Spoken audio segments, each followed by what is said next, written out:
Assalamualaikum warahmatullahi wabarakatuh. Perkenalkan, nama saya Firmansyah dengan NIM 12401088. Saya dari kelas 3C, Prodi Pendidikan Agama Islam di Fakultas Tarbiyah dan Ilmu Keguruan Institut Agama Islam Negeri Pontianak. Adapun tujuan saya membuat video kali ini ialah untuk memenuhi tugas UAS mata kuliah Kewirausahaan Pendidikan yang diampuh oleh Ibu Dr. Misda SAG MPD. Tanpa berlama-lama lagi, langsung saja kita masuk pembahasan soal nomor 1. Nah, kita lanjut masuk ke pembahasan nomor 1. Jelaskan oleh saudara urgensi pendidikan kewirausahaan dalam membentuk kemandirian peserta didik. Pendidikan wirausahawan menurut saya bukan lagi sekedar pelengkap dunia pendidikan, tetapi sudah menjadi kebutuhan yang sangat mendesak, terutama bagi peserta didik di zaman sekarang yang serba cepat, penuh persaingan, dan lapangan pekerjaan yang tidak selalu sebanding dengan jumlah lulusan pendidikan.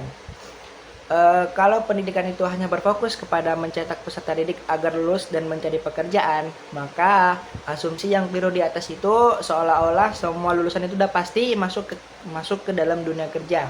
Padahal kenyataannya tidak demikian. Disinilah pendidikan kewirausahaan berperan penting untuk membentuk kemandirian peserta didik, baik secara ekonomi maupun secara mental. Kemandirian yang dimaksud ini bukan hanya soal mampu menghasilkan uang, tetapi juga tentang sikap hidup. Peserta didik yang berkali-kali pendidikan kewirausahaan cenderung yang lebih berani mengambil keputusan, tidak mudah menyerah, dan mampu melihat masalah-masalah sebagai peluang.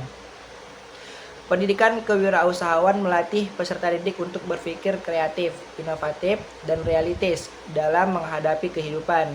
Tanpa pendidikan kewirausahaan, peserta didik beresiko tumbuh dengan pola pikir yang bergantung, menunggu dan pasif. Maka urgensi pendidikan kewirausahaan sebenarnya terletak pada kemampuan yang membentuk karakter kemandirian, tangguh, dan adaptif terhadap perubahan zaman. Selain itu, pendidikan kewirausahaan juga memiliki peran penting dalam membangun kepercayaan diri peserta didik. Ketika peserta didik diberi ruang untuk mencoba, gagal, lalu bangkit kembali, mereka belajar bahwa kegagalan bukan akhir dari segalanya. Ini penting. Kenapa? Karena dalam kehidupan nyata, tidak semua rencana berjalan sesuai dengan rencana ataupun tidak sesuai dengan apa yang dipikirkan. Pendidikan kewirausahaan mengajarkan bahwa proses lebih penting daripada instan. Dengan begitu, peserta didik tidak hanya cerdas secara akademik, tetapi juga siap secara mental untuk menghadapi kehidupan setelah lulus. Baik, selanjutnya kita masuk ke soal nomor 2. Sebutkan 4 dari 12 strategi pembelajaran wirausahaan yang paling efektif menurut saudara dengan mengungkapkan beberapa alasan yang tepat.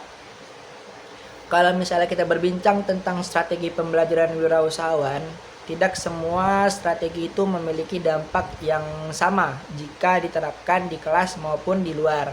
Nah, menurut saya, strategi yang paling efektif adalah strategi yang melibatkan peserta didik itu secara langsung, secara aktif, konstekstual.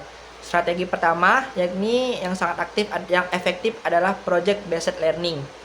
Dalam strategi ini, peserta didik itu tidak hanya belajar tentang konsep kewirausahaan, tetapi langsung mempraktekannya melalui proyek nyata, seperti mereka itu membuat produk-produk sederhana maupun merencanakan usaha-usaha kecil. Nah, dari sinilah peserta didik itu belajar tentang perencanaan, kerjasama tim, manajemen waktu, hingga tanggung jawab. Kelebihan dari strategi ini, peserta didik itu benar-benar merasakan proses wirausaha, bukan sekedar membayangkannya. Nah, lanjut kita masuk ke strategi yang kedua, yakni experiential learning atau pembelajaran berbasis pengalaman. Nah, strategi ini itu menekankan bahwa belajar kewirausahaan tidak selalu harus berhasil dari awal.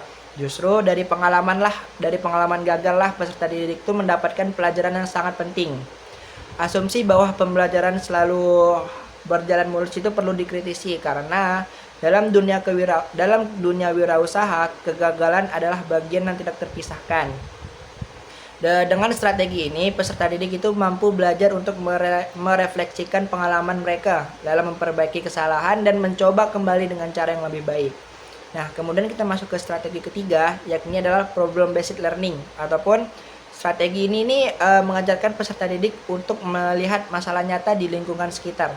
Lalu mereka menganalisis dan mencari solusi yang inovatif serta kreatif. Misalnya, dalam masalah ekonomi masyarakat itu keterbatasan akses pendidikan ataupun minimnya media pembelajaran.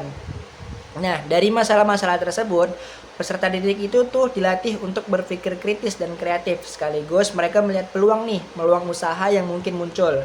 Nah, strategi ini efektif karena membuat pembelajaran itu terasa relevan dengan kehidupan nyata, bukan cuma sekadar teori di lingkungan kelas. Nah, lanjut ke strategi keempat, yakni menurut saya itu tidak kalah penting, adalah strategi role model ataupun pembelajaran melalui tokoh. Wirausaha dengan mempelajari kisah nyata para wirausahawan, peserta didik itu mampu melihat bahwasannya kesuksesan ini tidak hanya datang secara instan, melainkan mereka itu melalui proses yang panjang dengan penuh perjuangan. Nah, strategi ini membantu mematahkan bahwasannya wirausaha hanya untuk orang-orang yang tertentu saja. Justru dengan ketekunan, kejujuran, dan konsistensi bahwasannya siapapun bisa menjadi wirausahawan. Strategi ini sangat efektif untuk membangun motivasi dan pola pikir positif terhadap dunia wirausaha, terutama untuk peserta didik. Nah, kita masuk ke soal yang terakhir, yakni soal nomor 3. Berikan oleh saudara beberapa contoh wirausaha dalam bidang pendidikan agama Islam dengan memberikan analisis peluang dan tantangannya. Selanjutnya, jika kita melihat wirausaha dalam bidang pendidikan agama Islam ini, sebenarnya peluangnya itu sangat luas, meskipun seringkali kurang disadari oleh kita. Ada anggapan bahwa pendidikan agama itu tidak cocok dengan dikaitkan dengan kewirausahaan karena dianggap terlalu idealis dan non komersial. Nah, pandangan ini perlu ditantang karena pada kenyataannya nilai-nilai Islam justru sangat penting untuk mendukung etika kewirausahaan seperti kejujuran, tanggung jawab, dan kebermanfaatan bagi orang lain. Salah satu contoh wirausaha di bidang pendidikan agama Islam adalah dengan membuka lembaga bimbingan belajar PAI ataupun tahfiz Quran. Nah, peluang usaha ini cukup besar karena semakin banyak orang tua yang menyadari kepentingan kependidikan agama Islam ini bagi anak-anak mereka. Namun tantangannya itu terletak pada kualitas pengajaran dan pengelolaan lembaga. Jika pengelolaan itu tidak profesional, maka kepercayaan masyarakat itu bisa menurun.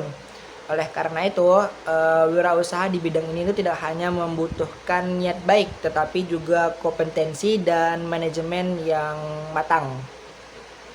Contoh lainnya itu seperti pengembangan media pembelajaran PAI berbasis digital. Nah, seperti video pembelajaran, podcast, dakwah, ataupun aplikasi pembelajaran agama. Nah, di era digital saat ini, peluang ini sangat besar karena bisa menjangkau audiens yang lebih luas tanpa batas, ruang, dan waktu. Namun, tantangannya ini adalah persaingan konten yang sangat ketat, serta tuntunan kreativitas yang sangat tinggi. Jadi, konten PAI ini harus dikemas dengan menarik tanpa menghilangkan substansi nilai-nilai keislamannya. Nah, disinilah pentingnya itu inovasi dan kreatif, serta pemahaman teknologi. Nah, selain itu, wirausaha di bidang penulisan dan penerbitan buku ataupun modul PAI juga memiliki potensi yang sangat besar. Banyak lembaga-lembaga pendidikan yang membutuhkan bahan ajar yang sesuai dengan kebutuhan peserta didik. Peluangnya ini juga terbuka lebar, terutama jika mampu mereka menawarkan konten yang konstekstual dan mudah dipahami.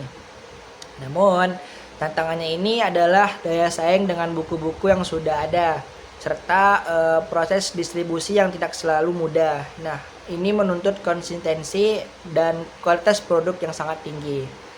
Dari 3 contoh di atas, itu dapat kita simpulkan bahwasannya wirausaha di bidang pendidikan agama Islam itu bukan hanya memungkinkan, tetapi juga sangat relevan dengan kebutuhan masyarakat saat ini. Kuncinya adalah bagaimana cara kita untuk mengelola usaha tersebut secara profesional, inovatif, dan tetap berlandaskan dengan nilai-nilai keislaman. Jadi, pendidikan wirausahaan dalam konteks ini tuh tidak hanya bertujuan untuk mencari keuntungan, tetapi juga menghadirkan kebermanfaatan bagi umat. Sebagai penutup, saya melihat bahwa pendidikan kewirausahaan ini memiliki peran strategis dalam membentuk peserta didik yang mandiri, kreatif, dan bertanggung jawab. Melalui strategi pembelajaran yang tepat dan penerapan yang konseptual, pendidikan kewirausahaan itu dapat menjadi sarana penguat karakter sekaligus solusi atas tantangan sosial dan ekonomi. Dalam bidang pendidikan agama Islam, kewirausahaan ini justru dapat menjadi media dakwah yang relevan dan berkelanjutan. Oleh karena itu, pendidikan kewirausahaan itu tidak seharusnya dipandang sebagai hal yang bertentangan dengan nilai agama, melainkan bagian dari ikhtiar yang membangun generasi yang mandiri, berakhlak mulia, dan bermanfaat bagi masyarakat. Nah, kita sudah masuk ke penghujung video. Jadi, tujuan dari pembuatan video ini itu adalah untuk memberikan pemahaman pendidikan kewirausahaan yang memiliki peran penting dalam membentuk sikap mandiri, terus kreatif, dan bertanggung jawab. Khususnya itu bagi peserta didik dalam konteks pendidikan agama Islam. Melalui video ini saya ingin menunjukkan bahwasannya kewirausahaan itu bukan hanya mencari keuntungan, tetapi juga tentang membangun karakter, pola pikir, dan kebermanfaatan bagi masyarakat dengan berlandaskan nilai-nilai keislaman. Harapan saya video ini dapat mengubah cara pandang mahasiswa ataupun peserta didik PAI itu terhadap kewirausahaan agar tidak lagi dipahami sebagai sesuatu yang terpisah dari pendidikan agama. Sebaliknya, kewirausahaan ini diharapkan dapat menjadi sarana pengabdian dan memperdayaan umat melalui pendidikan yang inovatif dan beretika. Semoga video ini tidak hanya menjadi tugas perkuliahan, tetapi juga menjadi bahan refleksi dan motivasi untuk berani berinovasi serta berkontribusi nyata di dunia pendidikan. Mungkin itu yang dapat saya sampaikan. Kurang lebihnya saya mohon maaf. Billahi taufik wal hidayah. Wassalamualaikum warahmatullahi wabarakatuh. Dadah.